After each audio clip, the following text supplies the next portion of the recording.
ಇವತ್ತು ಈ ವಿಡಿಯೋದಲ್ಲಿ ಕೇವಲ 2 ಸಾಮಗ್ರಿನ ಬಳಸ್ಕೊಂಡು ಒಂದು ಹೆಲ್ದಿ ಆಗಿರುವಂತಹ ಸ್ವೀಟ್ ರೆಸಿಪಿ ಯಾವ ರೀತಿ ಮಾಡೋದಂತ ತೋರಿಸ್ತಿದ್ದೀನಿ.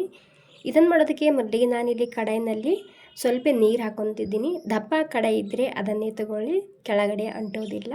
ಸ್ವಲ್ಪ ನೀರು ಹಾಕ್ಕೊಂಡಿನಿ. ನೀರು ಹಾಕ್ಕೊಂಡು ಇದಕ್ಕೆ ಫುಲ್ ಕ್ರೀಮ್ ಹಾಲು ಹಾಕ್ತಿದ್ದೀನಿ. ಇಲ್ಲಿ ನಾನು ಹಾಲು 1 ಲೀಟ್ರ್ ಹಾಲನ್ನ ಹಾಕ್ತಿದ್ದೀನಿ. ಅರ್ಧ ಪಾಕೆಟ್ ತೊಗೊಂಡಿದ್ದೀನಿ. 1 ಲೀಟರ್ ಹಾಲು ಹಾಕ್ತಿದ್ದೀನಿ ಇದರಲ್ಲಿ. ಓಕೆ, ಇವಾಗ 1 ಲೀಟ್ರ್ ಹಾಲು ಹಾಕ್ಕೊಂಡು ನಾನು ಇದನ್ನು ಗ್ಯಾಸಿನ ಮೇಲೆ ಎತ್ತಿಡ್ತಿದ್ದೀನಿ. ಗ್ಯಾಸ್ ಚಾಲು ಮಾಡ್ಕೊಂಡು ಇವಾಗ ನಾನು ಗ್ಯಾಸಿನ ಮೇಲೆ ಎತ್ತಿಟ್ಕೊಂಡಿನಿ.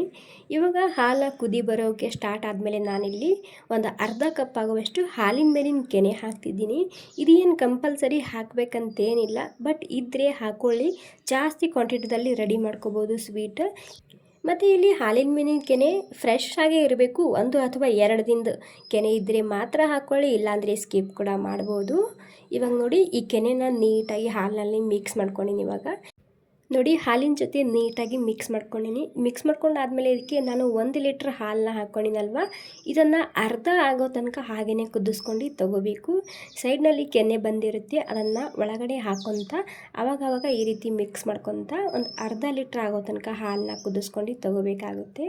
ಇಲ್ಲಿ ನಿಮಗೆ ಒಂದು ಟಿಪ್ಸು, ಈ ರೀತಿ ಮಿಕ್ಸ್ ಮಾಡ್ಕೊತ ಕುದಿಸ್ಕೋಬೇಕು. ನಂತರ ಚಮಚ ಇದೇ ರೀತಿ ಒಳಗಡೆ ಇಡಿ, ಯಾಕಂದರೆ ಉಕ್ಕಿ ಚೆಲ್ಲೋದಿಲ್ಲ. ಈ ರೀತಿ ಒಳಗಡೆ ಚಮಚ ಇಡೋದ್ರಿಂದ ಗ್ಯಾಸ ಸ್ಲೋ ಇದೆ. ಸ್ಲೋ ಗ್ಯಾಸ್ ಇಟ್ಟರೆ ಮತ್ತು ಈ ರೀತಿ ಚಮಚ ಇಟ್ಟರೆ ಹಾಲು ಉಕ್ಕಿ ಚೆಲ್ಲೋದಿಲ್ಲ, ವೇಸ್ಟ್ ಕೂಡ ಆಗೋದಿಲ್ಲ. ಆವಾಗವಾಗ ಮಿಕ್ಸ್ ಮಾಡ್ಕೊತ ಮತ್ತೆ ಚಮಚನ ಒಳಗಡೆ ಇಡಬೇಕು. ಈ ರೀತಿ ನೀವು ಈ ರೀತಿ ಒಳಗಡೆ ಚಮಚನ ಇಟ್ಟು ಬೇರೆ ಕೆಲಸ ಕೂಡ ಮಾಡ್ಕೋಬೋದು. ನೋಡಿ, ನಾನಿವಾಗ ಒಂದು 3 ನಿಮಿಷ ಅಥವಾ 4 ನಿಮಿಷಕ್ಕೊಮ್ಮೆ ಮಿಕ್ಸ್ ಮಾಡ್ಕೊತ ಹಾಗೆ ಚಮಚ ಒಳಗಡೆ ಇಡ್ತಿದ್ದೀನಿ. ಓಕೆ, ಫೈನಲಿ ಇವಾಗ ಅರ್ಧ ಲೀಟರ್ ಆಗಿದೆ ಹಾಲು, ಅಂದರೆ ಅರ್ಧ ಕ್ವಾಂಟಿಟಿ ಆಗಿದೆ. ಈ ಟೈಮ್ನಲ್ಲಿ 1 ಕಪ್ ಆಗುವಷ್ಟು ಬೆಲ್ಲನ ಹಾಕ್ತಿದ್ದೀನಿ. ಬೆಲ್ಲ ಹಾಕಿದರೆ ಆಟೋಮೆಟಿಕ್ಲಿ ಹಾಲು ತಾನಾಗಿ ಒಡೆಯುತ್ತೆ.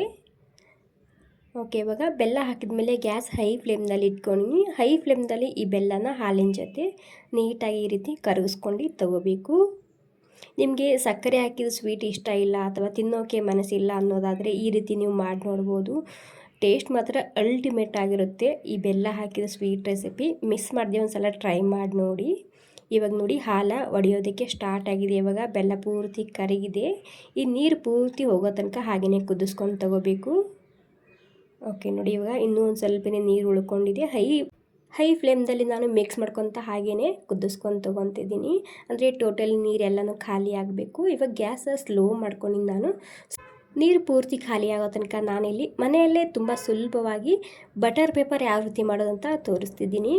ನಮ್ಮ ಮನೆಯಲ್ಲಿ ಬಟರ್ ಪೇಪರ್ ಖಾಲಿ ಆಗುತ್ತೆ, ಹೀಗಾಗಿ ನಿಮ್ಗೆ ಕೂಡ ಯೂಸ್ ಆಗುತ್ತೆ ಅಂದರೆ ಮನೆಯಲ್ಲೇ ತುಂಬ ಸುಲಭವಾಗಿ ಬಟರ್ ಪೇಪರ್ ಮಾಡಿ ತೋರಿಸ್ತಿದ್ದೀನಿ. ಈ ರೀತಿ ಪ್ಲೇನ್ A4 ಸೈಜ್ ಪೇಪರ್ ತೊಗೊಂಡಿದ್ದೀನಿ. ಇದನ್ನು ಈ ರೀತಿ ತುಪ್ಪ ಅಥವಾ ಎಣ್ಣೆನ ಹಚ್ಚಬೇಕು 2 ಸೈಡ್ನಲ್ಲಿ. ನಿಮಗೆ ಸ್ಟೋರ್ ಮಾಡಿ ಇಡೋದಿದ್ದರೆ ಇದನ್ನು ಕಾಟನ್ ಬಟ್ಟೆಲಿಂದ ಒರೆಸಿ ಸ್ಟೋರ್ ಮಾಡಿ ಇಟ್ಕೋಬೋದು. ನನಗೇನಿದು ಸ್ಟೋರ್ ಮಾಡಿ ಇಡೋದಿಲ್ಲ, ಹೀಗಾಗಿ ನಾನು ಡೈರೆಕ್ಟಾಗಿ ಈ ಕೇಕ್ ಮೋಲ್ಡ್ಗೆ ಸೇರಿಸ್ತಿದ್ದೀನಿ. ಸೇರಿಸೋಕ್ಕಿಂತ ಮೊದಲು ಒಂದು ಸ್ವಲ್ಪ ಎಲ್ಲ ಕಡೆ ಸೈಡ್ನಲ್ಲಿ ಈ ರೀತಿ ತುಪ್ಪನ ಹಚ್ತಿದ್ದೀನಿ. ಈ ಬಟರ್ ಪೇಪರ್ ನೀವು ಈ ರೀತಿ ಮಾಡ್ಕೊಂಡು 1 ತಿಂಗಳು ಆಗೋ ತನಕ ಸ್ಟೋರ್ ಮಾಡಿ ಇಟ್ಕೋಬೋದು, ಬೇಕಾದಾಗ ಯೂಸ್ ಮಾಡ್ಕೋಬೋದು. ನೋಡಿ, ಇಲ್ಲಿ ನೀರು ಕೂಡ ಖಾಲಿಯಾಗಿದೆ. ಈ ಸ್ಟೇಜ್ನಲ್ಲಿ ಇದಕ್ಕೆ ಒಂದು 3-4 ಚಮಚ ಹಾಲಿನ ಪುಡಿ ಹಾಕ್ತಿದ್ದೀನಿ. ಈ ಪುಡಿ ಹಾಕೋದ್ರಿಂದ ಬೈಂಡಿಂಗ್ ತುಂಬಾ ಸರಿಯಾಗಿ ಬರುತ್ತೆ ಇದಕ್ಕೆ. ಹಾಗೆ ಒಂದು ಅರ್ಧ ಚಮಚ ಏಲಕ್ಕಿ ಪುಡಿ ಹಾಕ್ಕೊಂಡಿನಿ. 2 ನೀಟಾಗಿ ಈ ರೀತಿ ಮಿಕ್ಸ್ ಮಾಡ್ಕೋಬೇಕು. ಈ ರೀತಿ ಕೊನೆಗೆ ಹಾಕ್ಕೊಳ್ಳಿ, ಫ್ಲೇವರ್ ತುಂಬಾ ಸರಿಯಾಗಿ ಬರುತ್ತೆ ಇವೆರಡರದ್ದು. ಓಕೆ, ಇವಾಗ ಎಲ್ಲ ಸೇರಿಸಿ ಮಿಕ್ಸ್ ಮಾಡ್ಕೊಂಡಾದ್ಮೇಲೆ ಇದಕ್ಕೆ ಕೊನೆಗೆ ಒಂದು 2 ಚಮಚ ತುಪ್ಪ ಹಾಕ್ತಿದ್ದೀನಿ. ತುಪ್ಪ ಹಾಕಿ ಮತ್ತೆ ಇದಕ್ಕೆ 1 ನಿಮಿಷದನ್ನು ಹುರ್ಕೊತಿದ್ದೀನಿ. ಪೂರ್ತಿ ನೀರೆಲ್ಲ ಖಾಲಿ ಆಗಬೇಕು. ಓಕೆ ನೋಡಿ, ಈ ರೀತಿ ಡ್ರೈ ಆಗಿದೆ. ಇವಾಗ ಡ್ರೈ ಆದಮೇಲೆ ಇದು ರೆಡಿ ಆಗಿದೆ ಅಂತ ಅರ್ಥ. ಇವಾಗ ಗ್ಯಾಸ್ನ ಬಂದ್ ಮಾಡ್ಕೊಂಡು ನಾನು ಗ್ಯಾಸ್ ಬಂದ್ ಮಾಡ್ಕೊಂಡು ಇದನ್ನು ಟ್ರೇಗೆ ಹಾಕ್ತಿದ್ದೀನಿ. ಓಕೆ ನೋಡಿ, ಎಲ್ಲ ಸೇರಿಸಿ ಇವಾಗ ಟ್ರೇಗೆ ಹಾಕ್ತಿದ್ದೀನಿ. ಮತ್ತು ಇದು ಬೆಲ್ಲ ಹಾಕಿದ ಮಿಲ್ಕ್ ಕೇಕ್ ಅಂತ ಅನಿಸೋದೇ ಇಲ್ಲ, ಅಷ್ಟು ರುಚಿಯಾಗಿರುತ್ತೆ. ಸೊ ಮಿಸ್ ಮಾಡದೆ ಒಂದು ಸಲ ಟ್ರೈ ಮಾಡಿ ನೋಡಿ. ಆರಾಮಾಗಿ ಹೊಟ್ಟೆ ತುಂಬ ತಿನ್ಬೋದು. ಏನಾದರೂ ಸ್ವೀಟ್ ತಿನ್ನಬೇಕಂತ ಅನಿಸ್ತಿದ್ರೆ ಟ್ರೈ ಮಾಡಿ ನೋಡ್ಬೋದು. ಇವಾಗ ಇದು ಪೂರ್ತಿಯಾಗಿ ತಣ್ಣಗಾಗೋದಕ್ಕೆ ಬಿಟ್ಟಿದ್ದ ನಾನು. ತಣ್ಣಗೆ ಆದಮೇಲೆ ಇದನ್ನು ಡಿಮೋಲ್ಟ್ ಮಾಡ್ತಿದ್ದೀನಿ.